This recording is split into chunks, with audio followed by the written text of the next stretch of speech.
नमस्ते नमस्ते फ्रम उदयपुर। यति बेला हामी पूर्व जाने क्रममा धरान जाने क्रममा छौँ। हाम्रो यात्रा भने पाथिभारासम्मको रहन्छ। यात्रामा हामी आउँदै गर्दा यहाँनिर पेडा पसलहरू देखियो। बुढो बाबा पेडा भण्डार एन्ड खाजाघर। धेरै जसो पेडा पसलहरू चाहिँ बाजेको पेडा पसल, बुढा बाजेको पेडा पसल टाइपले नै देखियो।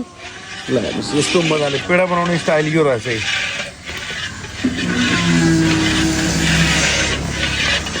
ल हेर्नुहोस्, यहाँ दिदीले यस्तै पेडा बनाउँदै हुनुहुन्छ। दिदी यो कति लिटर दुधको पेडा हो? 80 लिटर। अब कति केजी बन्छ योबाट? 16 भनेपछि उहाँलाई आइडिया रहेछ। ल भनेपछि 80 लिटर दुधको 16 केजी पेडा बन्छ है त।